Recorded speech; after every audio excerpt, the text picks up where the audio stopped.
Hi everyone, this is Joe from the Jodo Cast. If you enjoy what we do here at the Jodo Cast and think it's worth your hard-earned money, you can support the show via Patreon.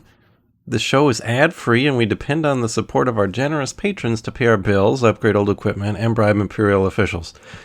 Just a $2 donation gets you access to exclusive content such as off-topic discussion videos, uncut videos of the show, the ability to watch us record the show live and even chat with us as we do so, access to the patron exclusive channel on our Discord server, access to YouTube videos before anyone else gets to watch them, and more. Consider becoming a Noodle Scooter today. And now back to the show.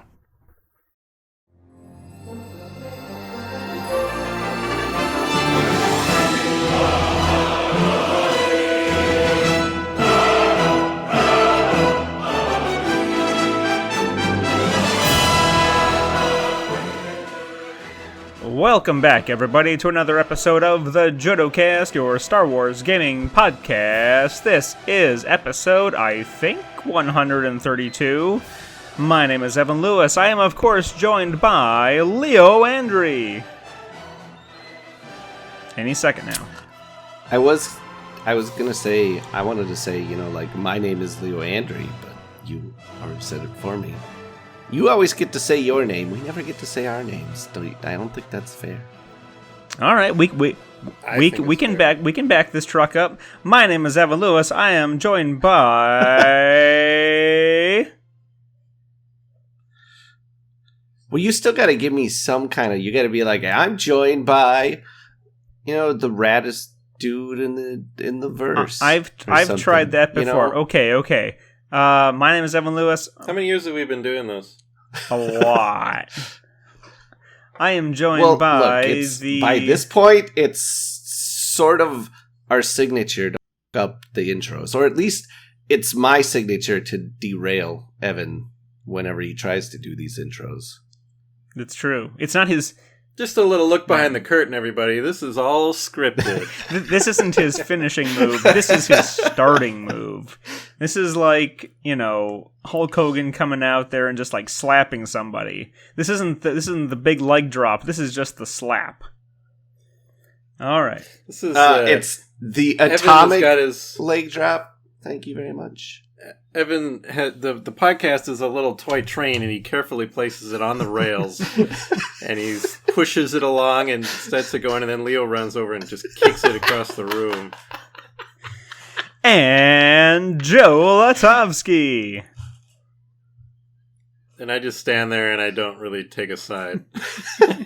You centrist. He's the Switzerland You here. Dirty centrist. All right. Well, in any event... I walk out of the room. It's Pop's Barber Shop. All right, but this episode is, of course, brought to you by listeners like you. As Joe mentioned at the top of the show, you can go to patreon.com/thejodocast and find out how you, too, can join the coolest crew in the galaxy. And unless I'm terribly mistaken, we have a new crew member to announce. Joe. Whoop, whoop. Do you happen to have a person's name? I know I didn't give you forewarning, and I should he's have. Looking for that. It's been a little. It has been since we've had new ones. We're not prepared. Yeah. We've got what's his name? Give me a name.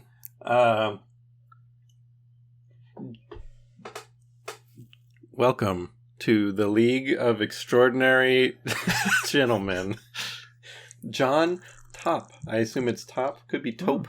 Tope. Gentle ladies. There might be some lady patrons out there. I don't know. Gentle people. League of Extraordinary Gentles. Well, we're thrilled, humbled, honored, and all those words that John has decided to give us his love in the form of US dollars. Or British sterling pounds. I don't know which one it is. I don't know if we can tell which one it is, but... Well, it automatically converts when it gets to us. It does. We don't want none of them quid round here. Oh, not a pence. Pence for a patron. We're going to put that on a t-shirt. Pence for a patron. I'm sorry. I heartily apologize. We're definitely an anti-Pence podcast. Oh, you're right. He totally ruins that word, doesn't he? Actually, I heard he's moving back just down the road from me, so I'm going to take a poop on his lawn. Anyways, this is a Star Wars podcast. I'll do it too when I come visit. Sweet, this fall. we all can. It's going to be great. Thanks, patrons. A pooping party. If you more patrons, the more poops we do on Pence's lawn. We will spell your name. We're calling it the patron for a Pence poop party. I hope we get some angry tweets from that, like, leave politics out of Star Wars. Alright, so this is a Star Wars podcast all about Star Wars games. And you know what? I'm willing to bet quids to dollars. Quids? Plural quids? Quid to dollar. The exchange rate, whatever it happens to be, that these two gentlemen have gotten to play some Star Wars tabletop lately. Well, you know it, Evan. I lost it. It's a good try. I'm trying to stay in sportscaster. It's a very good try. I have played Legion. Mm-hmm. I think that might be it recently. Yeah, I think just Legion is the only Star Wars game I've done. It's a game. And it's Star Wars, and it's a very good one. How about Leo?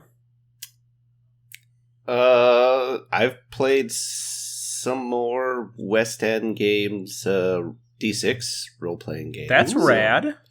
Not much. We had a session here on Sunday, and we actually spent a lot of our time, like, arguing about the merits of various Star Trek series, and then, whether, Farscape was the best sci-fi television show from the 90s, or whether it was Babylon 5, and that was about 75% of our RPG session. Very little actual role-playing happened, but it was also our first time the group had managed to get together in like 4 or 5 weeks, so we had a lot of stuff to talk about, Obviously. It's not playing, but I bought another stack of CCG cards. It counts. You are a CCG celebrity on the Twitters. Everyone knows your name. What is that? What? Oh, that's the vacuum. Okay. I was trying to figure out what this thing on the side of the picture of my camera was. What? After I set it back down. It's a vacuum. Oh, it's a vacuum. It's a vacuum. Got so many CCG cards, he's just got to vacuum them off the floor. That's what you do with commons. If you were a patron, you'd be able to see a video right now and see half of my vacuum. But if you're not a patron, you're missing out on this quality content. Man. It's a sleek-looking portion of a vacuum from what I can see. It's got a white... Is that a Dyson? Yeah, with black trim. You can't... No, it's not a Dyson, okay. But it does have a special, like, pet hair roller thing attachment for the hose. You don't even have You don't have pets! You have children, and they're like pets that cost more money. But get less hair on things, probably. That's true. You don't have to actually use a lint roller on them. All right. Here we go. So, yes, we've been getting back to some tabletop. I am hoping to get some Legioning in soon, although I did buy the Republic and Empire X-Wing conversion kits last year. I mean, last year, before... Rebel and Empire? Yeah, Rebel and Empire. Oh, okay. Because that's what I have the most of, so... You said Republic. Did I? God dang it! You knew what I meant. Oh, well. Rebels. Rebel Scum and Empire, because that's what I've got in spades from first edition. And, yeah, I mean, I was getting pretty into it, and then, happened. right when I was getting back into X-Wing, and I had some wins under my belt, and I was feeling really good about myself. I have not gotten any games played on tabletop lately, or... Well, I was going to say I haven't gotten any video games played for Star Wars, but I'll probably be reinstalling Old Republic pretty soon, just to try out some of that new content that they've been teasing. They just had a stream with our old pal Eric Musco, of course, leading the way, and talking about the next update, its expansion, the sixth expansion, so like 7.0, and that is wild to me. And it is gonna be this year is the 10th anniversary of SWTOR, so I'm pretty excited. I'm obviously covering for the fact that I haven't played much lately. I got to play some D&D with the Encounter Time crew, so you can look out for new episodes on Encounter Time from us. But this podcast is not about that. This podcast is about Star Wars, and today we are actually, before Leo falls asleep and Joe does some astral projection so he can be somewhere other than here, we're going to talk about, for reals this time, narrative wargaming.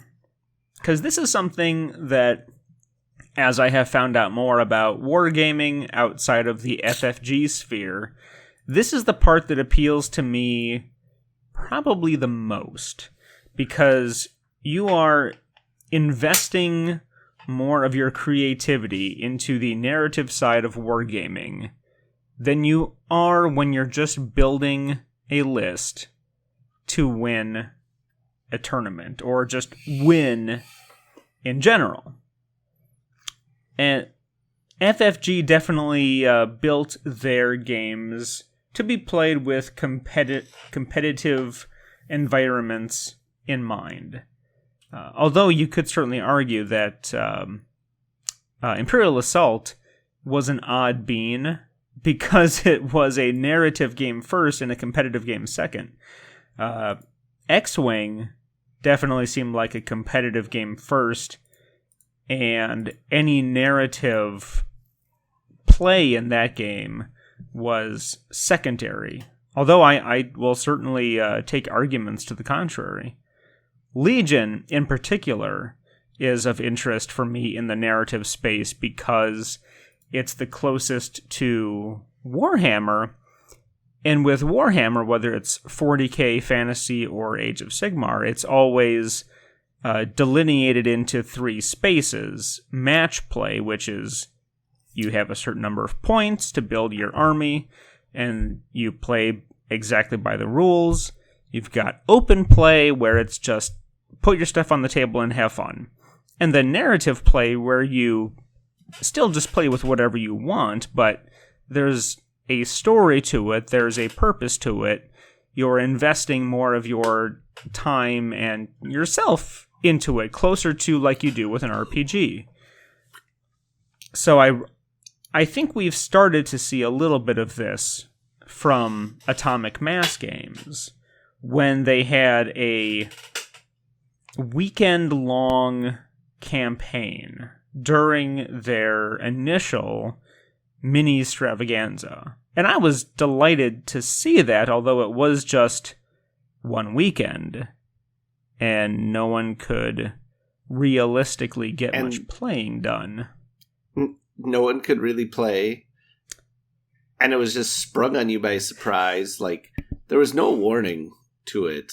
Like, yeah, like I think did they mention it the day it started? Yeah, I think it was either the day it started, or they may have thrown it out there like the night before. I forget exactly. Yeah, and they're like, hey, we're doing this virtual event because of a global pandemic. Here's the thing, all of you guys go play this tabletop game on short notice. Have fun.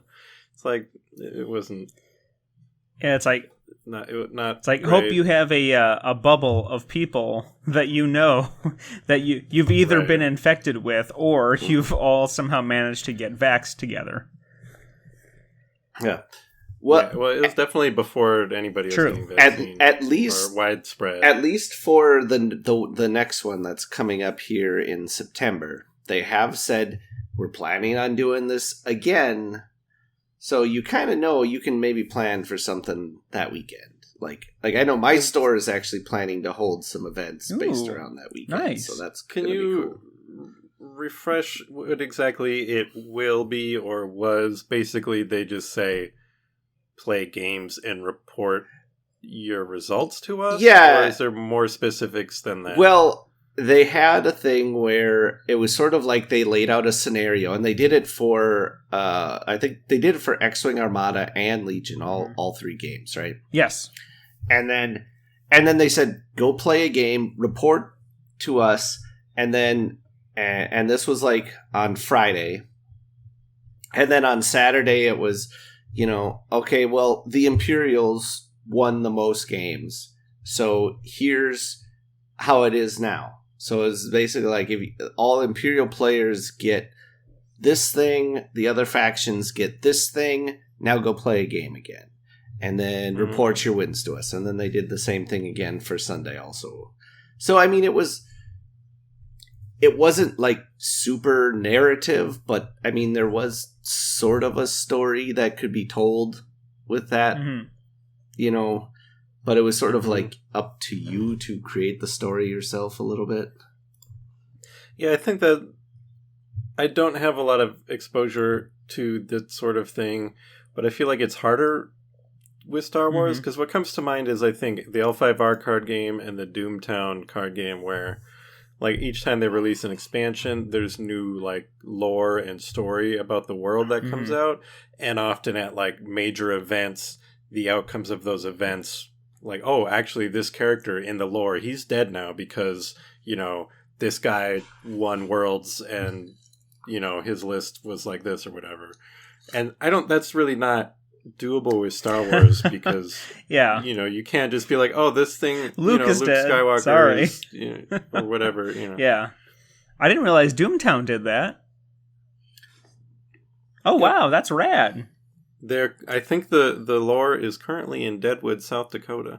After the new company took over, it was all in a fictional town called Gamora, and then when the new company took over, they went to Tombstone for a bit, and then they went to. And I think the story is in Deadwood now.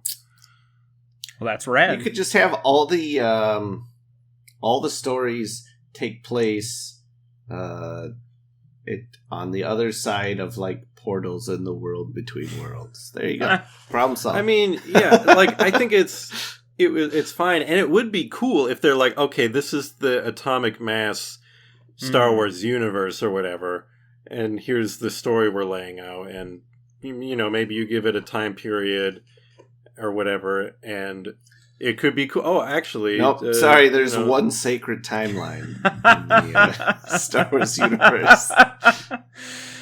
Like, okay, if the Rebels win more matches, or if they, whichever faction wins worlds, this faction is, the course of the history in our little tiny universe is going to change, but... I don't see that being...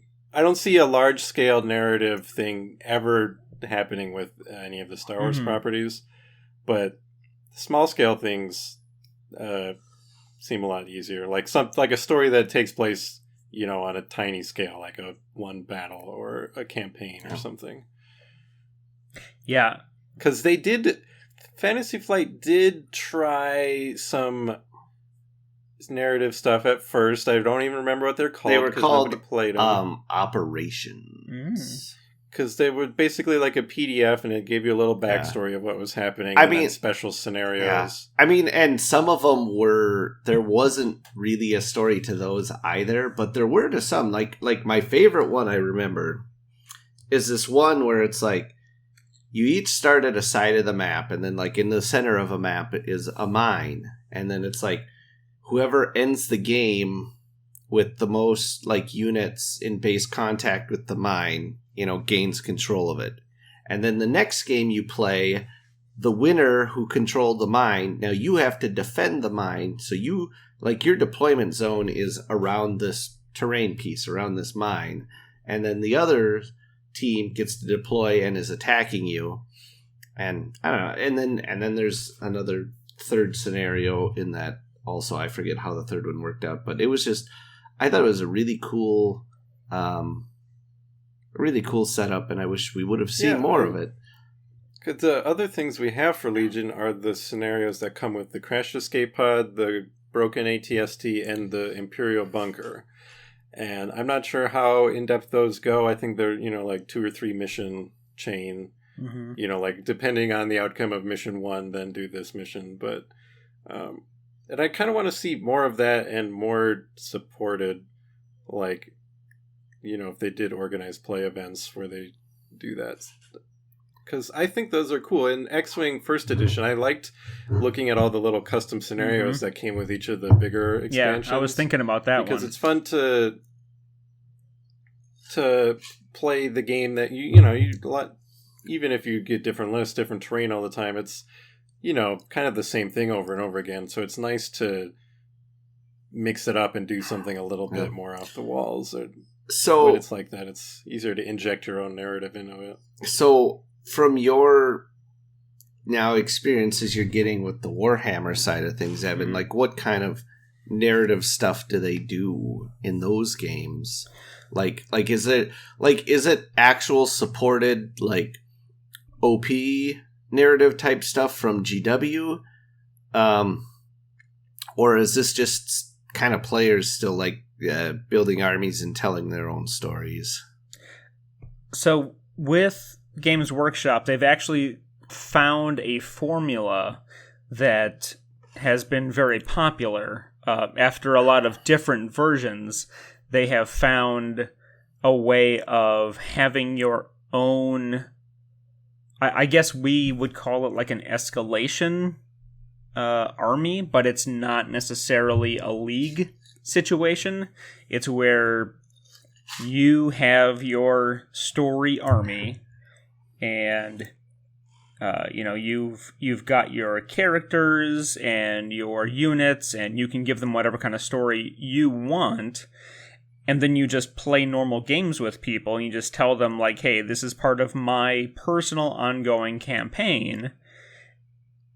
FYI, that this is how I'm playing, so let's play under these conditions. So if I'm playing a 1,000 point game and I said, hey Leo, let's play a 1,000 point game, this is part of my Crusade campaign. Cool, 1,000 points. We're gonna play.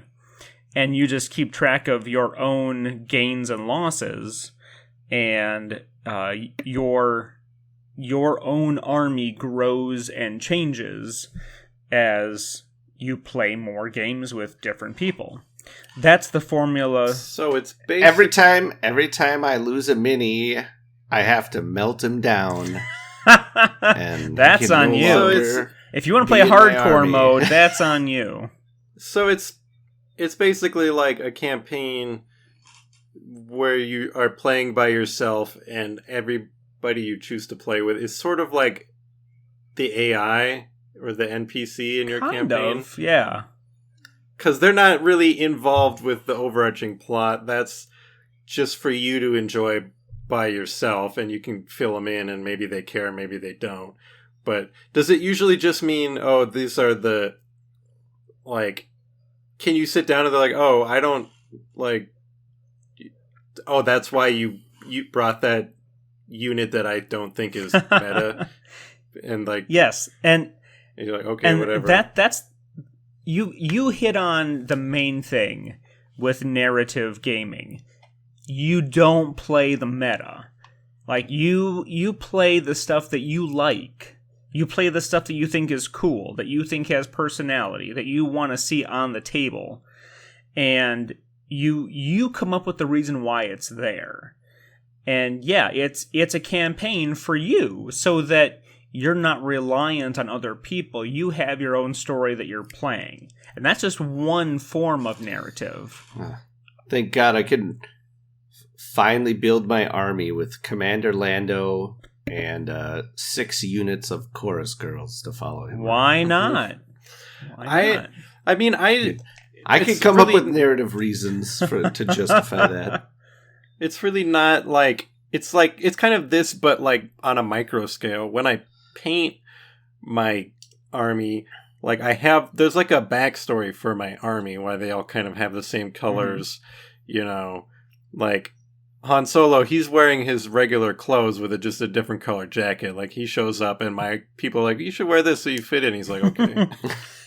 Or like why there's Tauntauns, like I guess these guys adopted them from Hoth and have been traveling with them, because otherwise it doesn't make sense why they would have Tauntauns. They rescued him from a circus on Coruscant. There you go. I was going to say, surely they evacuated with them when they left Hoth. They weren't just going to leave them there to be killed by the Imperials.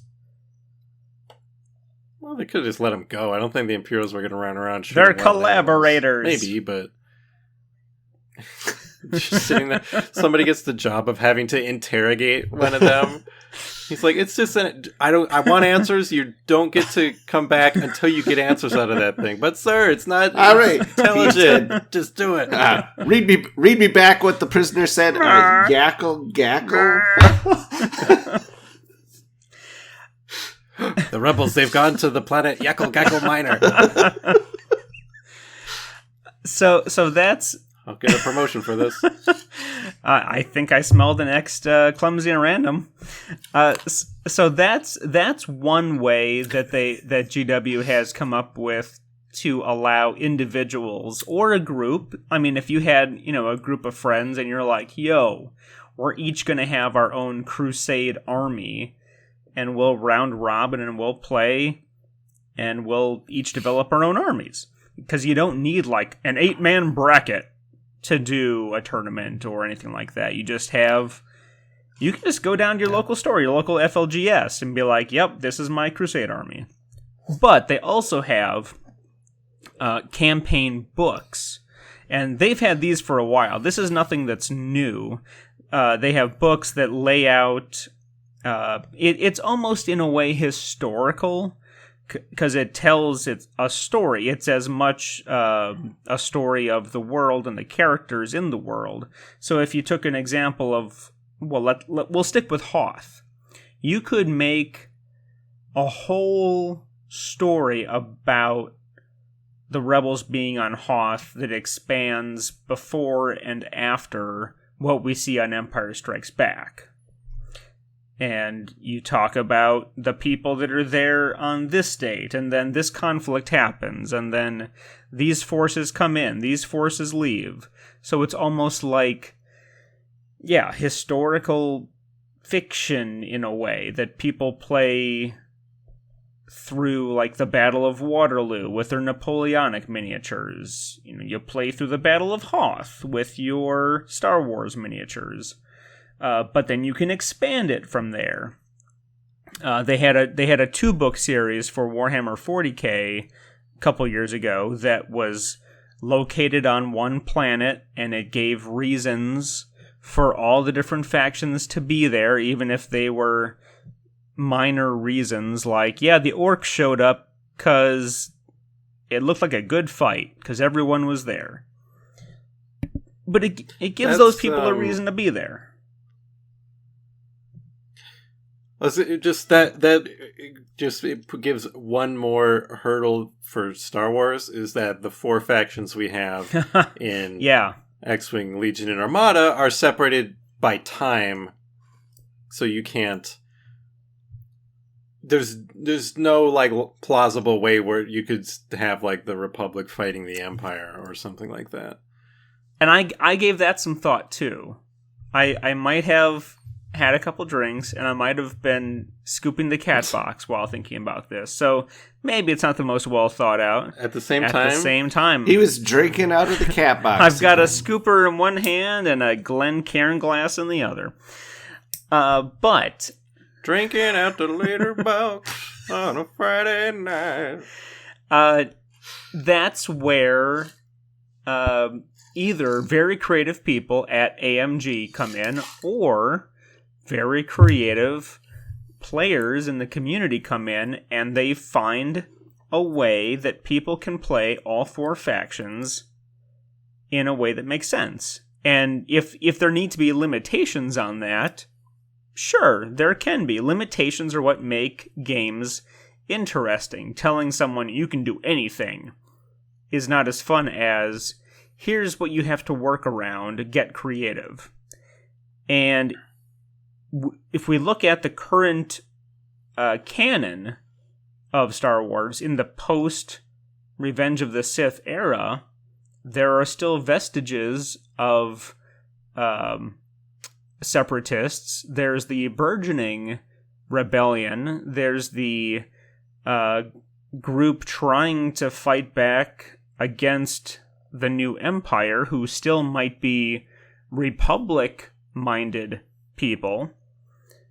So, I mean, you can work the narrative, and again, it kind of falls back on needing a separate universe, like a separate timeline, kind of. It doesn't have to involve Luke Skywalker and Darth Vader specifically. It can be pockets, in the galaxy. It's often said that we only see a slice of Star Wars because we're always seeing the same characters. I think it would be cool if... So something that we did at our Legion League, I don't know, a year or two ago now, it's been... Time has passed. Something we forgot to mention was that Armada has done 2 box releases of campaign type things where it gives you a galaxy map and then you play, and which I think is the best, most fun way to do it with Star Wars. It reminds me of the original Battlefront 2 Galactic Conquest, where I've seen a lot of players do a similar thing where they take the map from their Rebellion board game and kind of use that to do a battle between a couple players and be like a galactic conquest type thing. Yeah, we did that for a league. I think half the players were rebels and half the players were Empire, and then I think each player that week was assigned like a planet. Okay, so you and I are fighting over Utapau, those guys are fighting over Tatooine or whatever, and then the map got updated each week, and then I think each week you got certain like buffs and nerfs depending on the state of the galaxy or something. It was kind of imbalanced, but it was a neat concept that I feel like with actual support and playtesting would be cool. The other thing, I don't know if it was the same league or not, that was the custom commander league, where basically there was like a little template to create your own commander and like upgrade him week by week. I like that. And there was a little thing that basically did its best to calculate the point cost to keep it balanced, which wasn't super balanced, but I wish that thing still existed, but that got taken off the internet. Because that was a thing that was designed by was it Nick? Was it Nick Fury? I don't remember the guy's. I don't remember Nick Fury. I don't remember the guy's name, but anyways, he's the guy who qualified for the first Worlds up until someone pointed out the fact that he was cheating on stream at Adepticon, and he lost his slot at Worlds and dropped out of the community, and also it took all. And the thing that sucks though about this happening is because this guy had created a ton of content, and people debated for a long time whether is what he did intentional, unintentional, blah blah blah. I mean, I don't want to rehash those arguments, but the thing is, the guy did put a ton of work in, like on Facebook and Discord and stuff like that, building a community prior to the game's launch. The guy was really friendly, really nice to talk to, and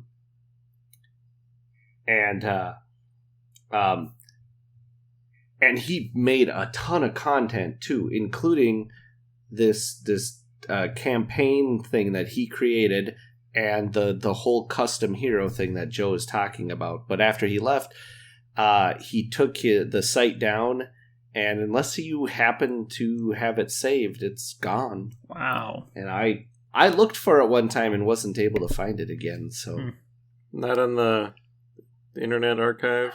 I don't remember what like the address of the site that it was on anymore. Sure. So I mean, it might be out there somewhere, but if you don't remember what the URL is, Yeah. I mean, good luck. I mean, that would be my ideal way to go for Legion, is have something like Armada did with the, a map and then rules for, contesting planets or whatever. And I feel like you'd just go with, okay, this is the Clone Wars version, this is the Galactic Civil War version. We're not going to bother finding a format where all four of them can exist in the same event. Sure. You probably could, but I think it would be, at least for me, it would be more fun to just have the two be separated. And then it might annoy people who only play one faction, but if you play one of each from both, then you get to actually play different things. Well, heck, you should be able to play. You should be able to play clones in Empire now after Bad Batch.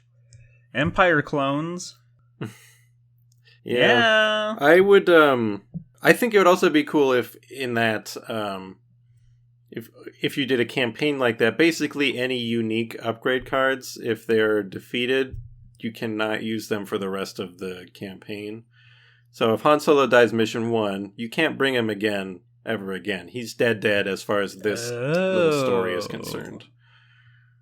You run in the speeder truck and you had Shriv equipped and it gets blown up. Well, Shriv is dead. Anybody who's a unique character, if they're defeated, and that might change the way you play too, because now you're not going to sacrifice this piece at the end of the game because you might want to use it later. I think that kind of permadeath, so to speak, would be fun. Yep, melt them down when they die. You're dead in the game, you don't exist.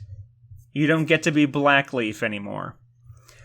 And part of the problem with that is that we don't have too many generic commanders. We don't have just generic rebel commander. We have one. Don't we? We have one. So if you run out of cool guys, you just are stuck with taking that guy every time. And he's not bad. He's not bad, but the point is, like, we can't just have an army that is no-name people, and then we name them. Like, with my Blood Angels army, I've got Mephiston, the high librarian guy, the chief librarian, but I'm not going to bring him. I'm going to bring no-name Blood Angels captain that I get to name, and he's going to be Jimmy Blooddrinker. That would be kind of neat, although it might be way too complicated to basically, like, have some sort of way to denote veteran status of all of your units. Like, oh, this guy survived Battle 1, so the next game in the campaign, I bring this Rebel Trooper unit on, they get, like, a free, like, aim token once per game, or something like that. If they survive, like, 3 missions, their courage goes up. I don't know. Something like that. But that would require a lot of printouts and ways to track. That's part of... Sorry, really quick. That's part of what they do with this ongoing personal campaign with the GW games, is that your units that survive, they get merits, and they get, like, if they take a lot of damage, they might have permanent... They survive not being melted down. So kind of like XCOM,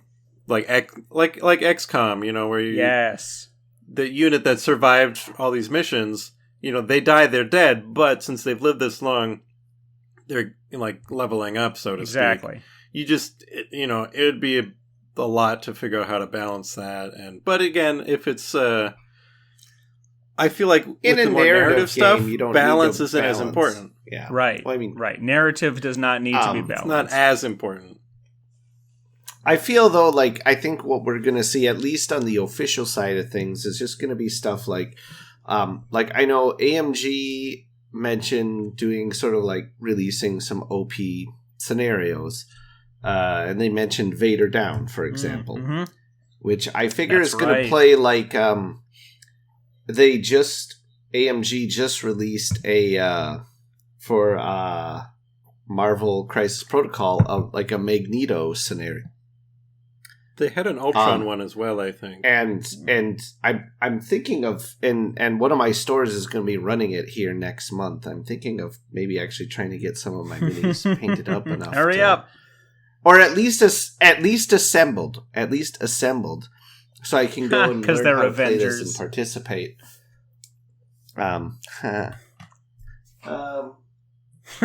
Not if I bring Angela or Enchantress.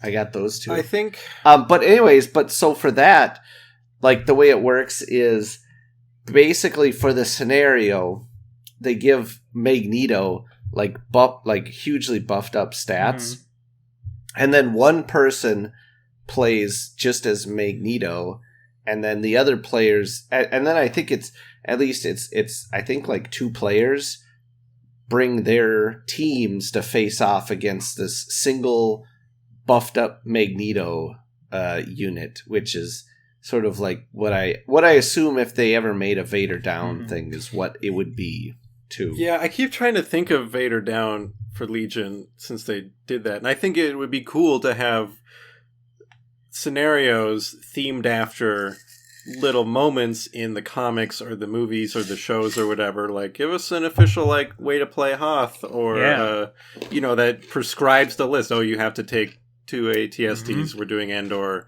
or whatever. You have to bring the Rebel Commandos and Han and Chewie or something like that. Chewie gets a special rule where he can. I wish Chewie had a command card that let him hijack a vehicle. Ah, yes, the command card. Yeah. That for people who aren't aware, that's a joke about the fact that the new Wookiee command cards all just have Wookiee noises for their titles. So I need. They deleted that tweet, and I want it to come back so I can make a video trying to translate them. I was going to, and then I sat down to do it, and the tweet had been deleted. So there's no images. Oh. Maybe there will be by the time this comes out. But what I was going to say is, with Vader down, if you just give Vader crazy good stats, that's not enough. He needs more activations, because if he only gets one activation a turn, it's going to be dumb. Even if he has more health, he's just going to get shot apart. Or he will move into melee with another Rebel unit that's already activated and sit there the rest of the round, and nobody can do anything. So he needs more, like give him 4 activations a turn or something. And the other thing is, the problem I have in Legion with melee characters like Vader and other stuff is how it's part of the strategy is to go into melee and use that as basically you can't shoot me now, because you can't shoot at people who are in melee. So if I'm playing as Darth Maul or something and I just don't want to get shot at, I'm going to jump and touch that trooper unit over there, preferably if it's already gone so it can't walk away from me. And now you can't do anything. You can either run over and punch me, which isn't good for you, or just ignore me and I'll come get you next turn. I wish you could shoot into melee at some cost. Like maybe you have to spend an aim to do it, or you risk hurting your friendlies or whatever. But it feels bad when you come up against a lightsaber person and they just kind of hop between all of your units and chop them up, but also like manage to just never not be in melee, so you can't ever shoot them. It happens in some ways. enough. Like that feels bad, but that's also sort of what lightsaber people are supposed to do, I guess. Yeah, I mean it's. But I don't. That aside, I think we're but I don't think we need to turn the last half of this episode into arguing about Legion balance or rules or whatever. I'm just saying Vader down would be very tricky to pull off in a way that would be fun for either team. Yeah. And like you said, I mean, the thing is, though, with it being a one-off scenario, is they can alter rules however they feel like. It's sort of like in Overwatch, okay? I play Overwatch all the time, and they have, like, these, every couple months they would do like they were doing these like experimental, you know, there's different kind of games you can play. You can play competitive games or quick play, or there's like arcade games that are just like weird, goofy modes and stuff. And then there's this experimental mode where it was basically just like, here's a bunch of shit that we're maybe thinking of putting in the game. Just go play with it and see how you like it. And and it was always really cool because there's always just, they would put some crazy things in there, and then some of them have actually made it into the game too, because people are like, this is awesome to have this in here, or this works really well. And it was sort of like a way for them. It was almost like, you know, like when you, like for when they're beta testing a patch or something like that with some of these games, and they'd have like the public test realms, like a lot of RP, like MMOs and stuff have that stuff. It's kind of like that, but more accessible, and they can just really kind of change stuff easier, I think, and just really be even more out there than like with a PTR. And I totally lost my train of thought where I was going with this. I'm sorry. No, I think your point is that they can be experimental because it's not match play. It doesn't have to be balanced. It's not going to change the meta. It's just for fun. Yeah, they can. I mean, yeah. So they can really alter any way they see fit. Joe, you were about to say something. Nope. Oh, yeah. One of the thing I always think of, there's some like mechanics from the old Wizards of the Coast Towers minis games that I always think, oh, that would be fun and easy to do in Legion. The AT-AT, the miniature is a problem, and I don't think they'll ever do that. But what I think is cool about the AT-AT miniature is the card was extra big. Like, okay, here's this extra big mini. The card is also extra big, and also it gets to activate 4 times, but you go, okay, now I'm activating the heavy lasers. Okay, and then like, okay, now I'm going to activate the movement. Now I'm going to activate the light lasers. See, and I thought that was a neat way to like do that. You know, and I was going to say, I think the time that I played the Hoth scenario with you, and like I had an army of like the AT-AT, and I think a bunch of just like stormtroopers and snowtroopers, and maybe like an AT-ST or something like that. I don't know if I had enough points for that, whatever. And then you made sure to take the Hoth, like Commander Luke or whatever, you know, like flight suit Luke, yeah, who has the special ability that says he can attack if he gets into base contact with the AT-AT, you roll like a D20, and if you roll a 20, he kills the AT-AT. I think it was like a 16 or better or something. I forget what it was, but I mean, that's wild.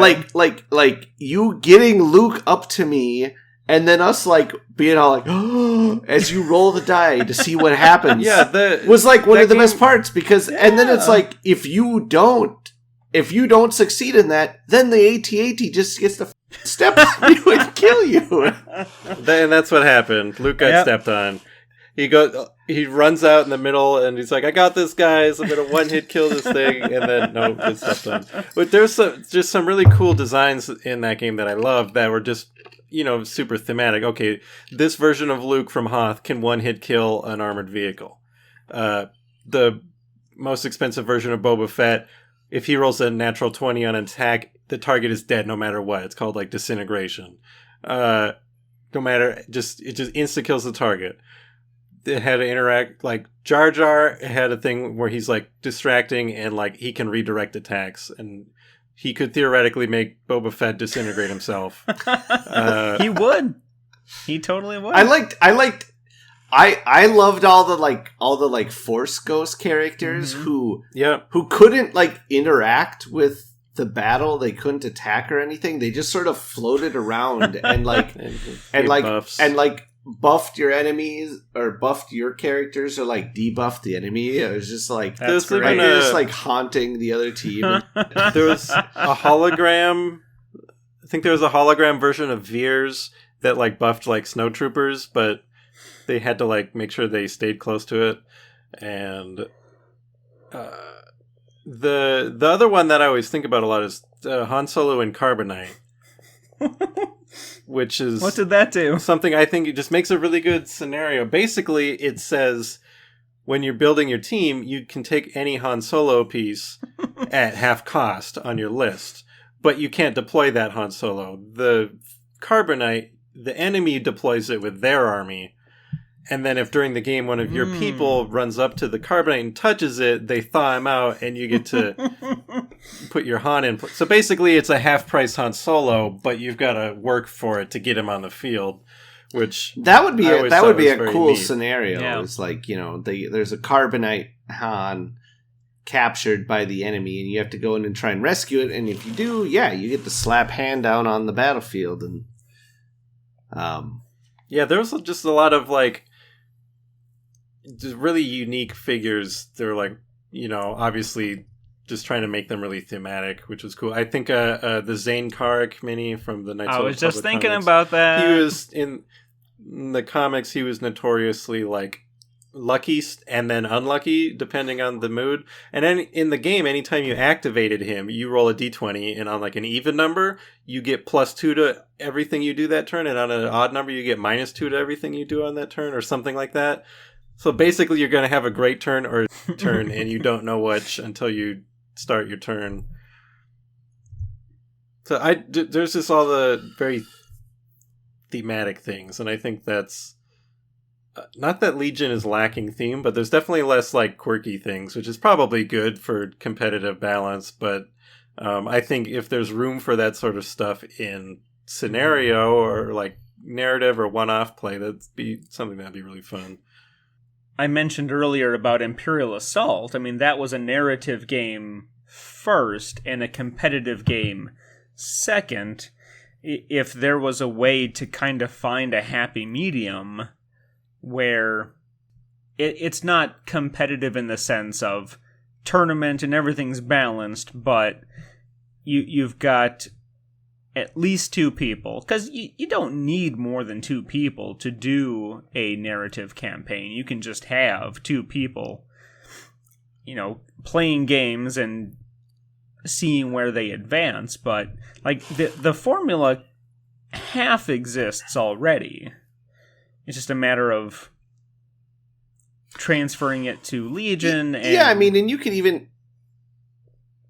you could definitely do a thing where, like, maybe your units start out with no upgrades on them, or you can only spend X amount of points on upgrades, but then through play you earn upgrades, sort of like in Imperial Assault. Your characters would earn experience points, and then you could buy various upgrades and things like that. Or throughout the game, you would find weapons or items or like that you would then equip on your characters, and you could definitely do similar things like that, I would think. And finding reasons for your guys to be there. I think that's kind of one of the main things that I like to see is like, why is my army with all these characters that I've lovingly painted, and I'm trying to build them up and get them the upgrades like we just talked about. Why are they there? What has brought them to this planet? To fight the bad guys, obviously. Well, obviously. What other reason is there, Evan? That's all as you need. Point us towards the enemy. But what is the enemy doing there? I also like the idea of if there's some kind of big team scenario where maybe you've got 6 people, 3 are Empire, 3 are Rebels, to have the unique card identifiers encompass the entire event. So if I've got Luke on my team, none of the other 2 Rebel players can have Luke on their team. I like that. Yeah, I do like that. I can't think of a narrative play scenario that would be more bizarre than if you had a 3v3 and each side on the rebel side's got a Luke, and each person on the Imperial side has a Vader. Maybe you're doing an heir to the Empire scenario. So one's Luke and one's Luke. And the other one is Luke. Luke. And you was need a Luke the whole big time? table to do 3v3. I was suggesting 3 separate games happening simultaneously. I think we tried a 3v3 one time, and it was...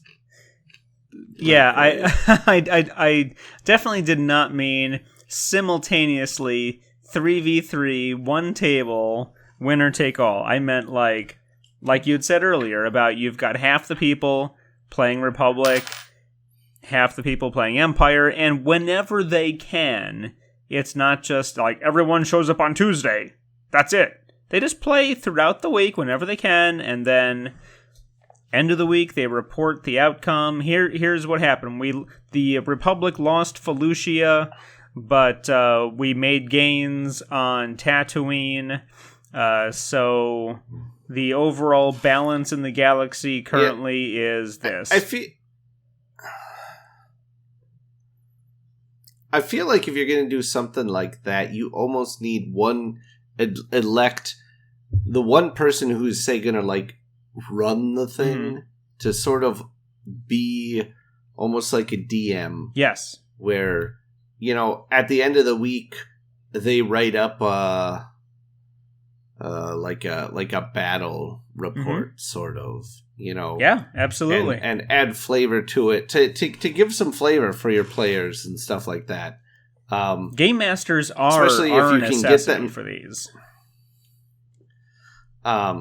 Because otherwise if someone's like, if it's just, well, Empire won here, they lost here, and Rebels won this one. All right, so next week it's going to be Rebel Joe versus Imperial Evan, and they're going to fight over Bungadungaween.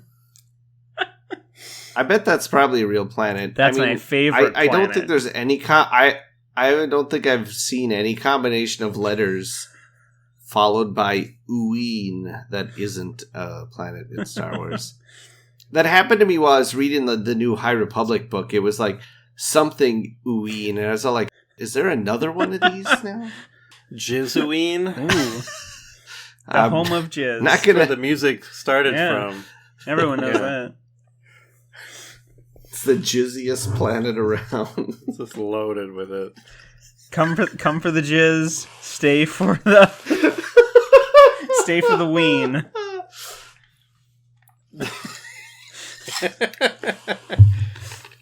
So yes, that's something we haven't talked about at all. Is that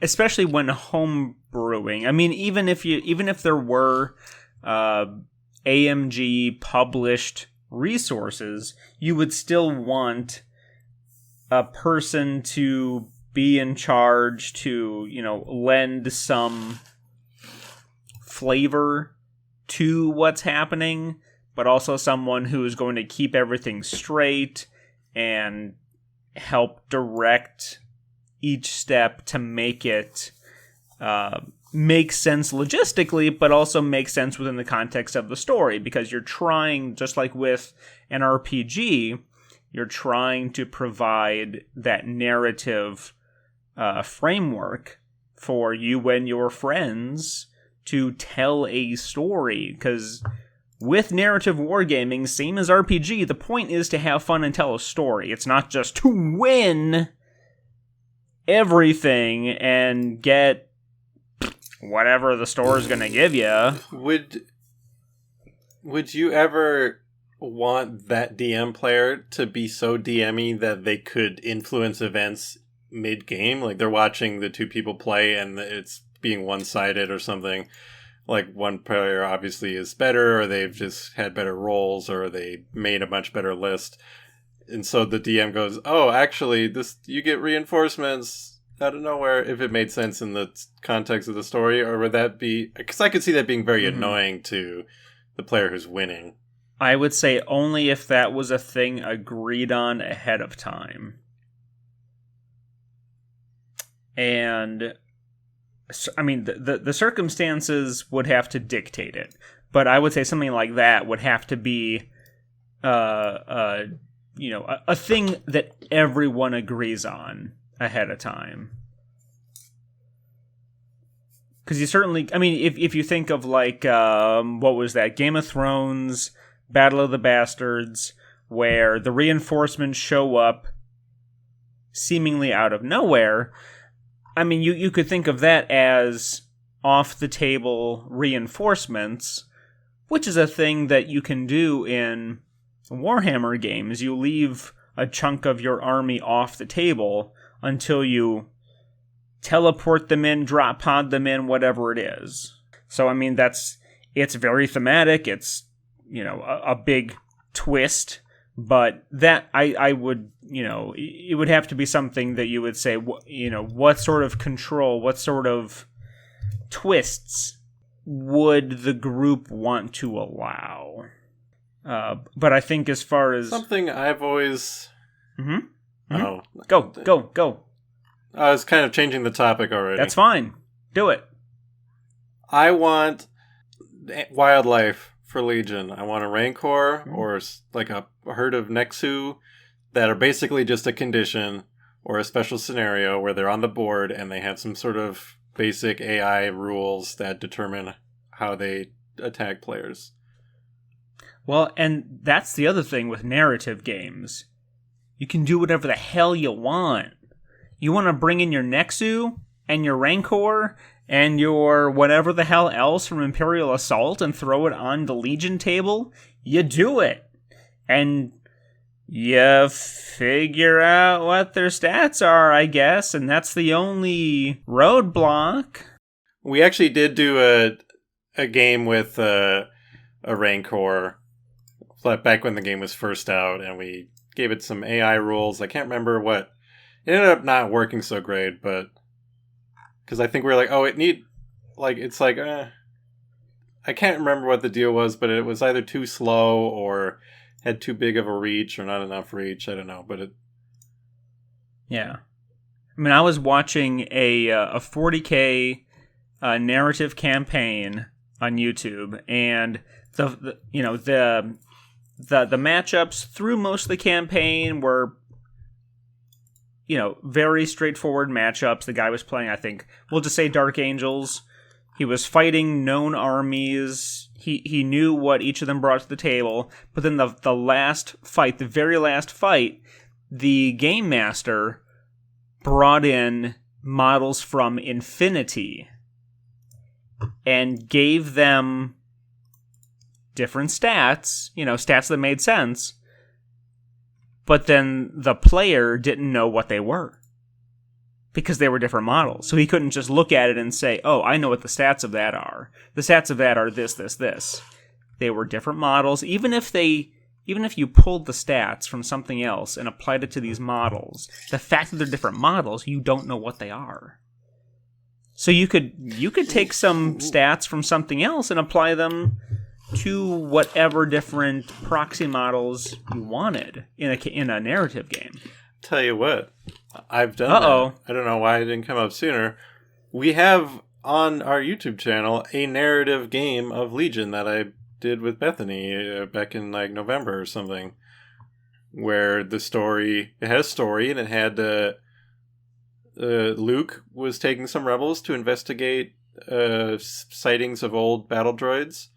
The Empire had already fallen, and they were like, what are these guys doing here? So Jedi Luke shows up, and there's a bunch of battle droids, and he fights them, and it turns out they're being led by R5-D4, who has harbored resentment for Luke ever since he chose R2 over him.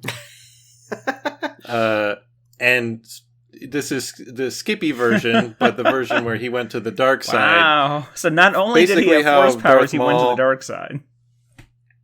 Right. So to your point, I just used Count Dooku's unit card There you go.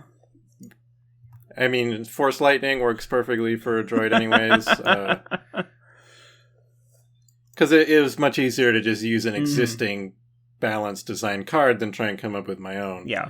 And that was fun. That was, I guess, that was definitely more of a narrative one than some of the other That Theme's operational videos. But even those are they're in the same ballpark. They're in the same... Right.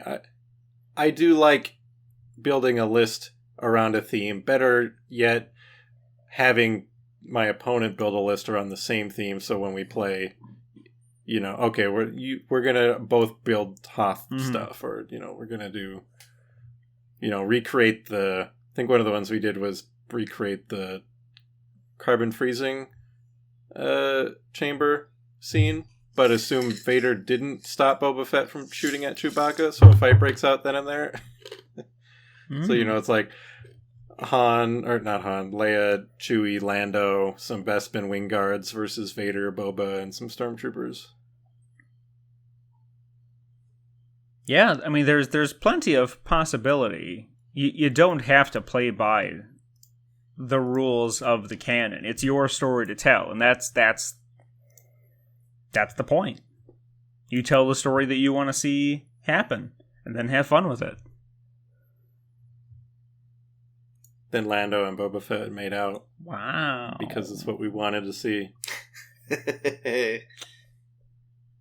Yeah. Hey, if that's what the people want, that's what the people want. Can't deny them that. That's a good Imperial Assault map. And the rules of that particular scenario on that map, because the skirmish maps all had unique scenarios to earn victory points. It involved, like, when you defeated somebody, you would then have to, like, chuck their body in the carbon freezing tube or something like that. What? To get points. Okay. There were a lot of good ones. That was what was cool about Skirmish, was that there was all the maps had two different unique things that were going on. I want more wacky battlefield conditions for Legion. And that's the other thing, is that they've already given us a framework for how to set up your armies, like where you can set them up, what the objective is, and then a twist. But you should be able to take those ideas and make them bespoke for your story. So if your campaign, or even not the campaign, let's say you're playing a galaxy-wide campaign, but this match is on Hoth.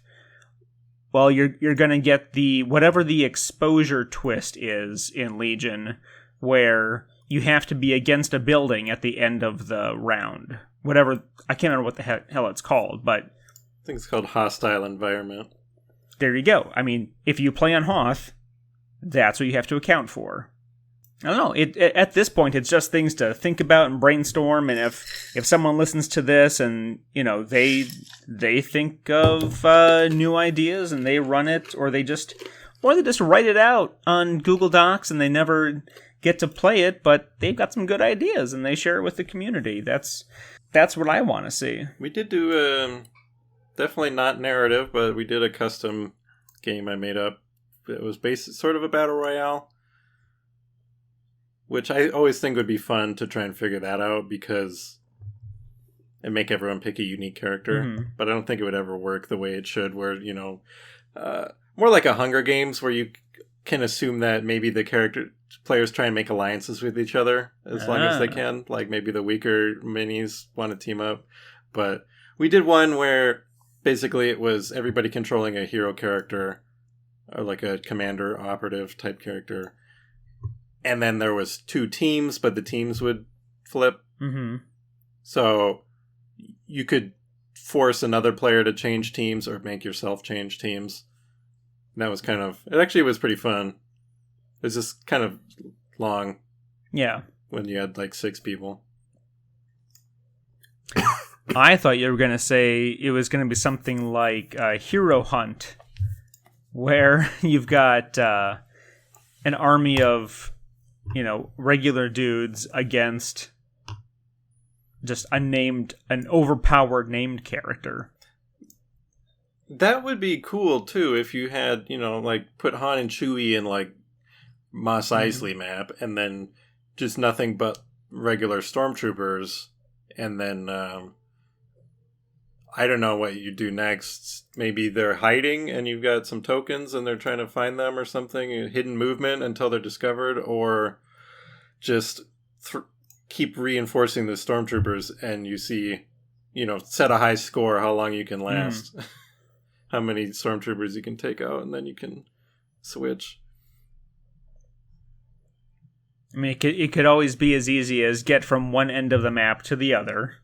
You got to get to the Falcon. Oh yeah. But there's lots of room for what you can do with any given situation. You could run through the movies, and you could come up with at least one narrative battle for each movie, and it'd be kind of like playing through Lego Star Wars, where you basically play through one iconic area in each segment, and then you get to the end, and then that's it. I've wanted to do that as a spin-off or something of Clumsy and Random, where we start at the beginning of a Star Wars movie and then play it with the RPG dice and see what happens. That would be fun. All right. Well, again, thank you to both of you for indulging me in my love of miniatures and my inability to make anything resembling a good list, because I have to make thematic lists regardless of what game it is.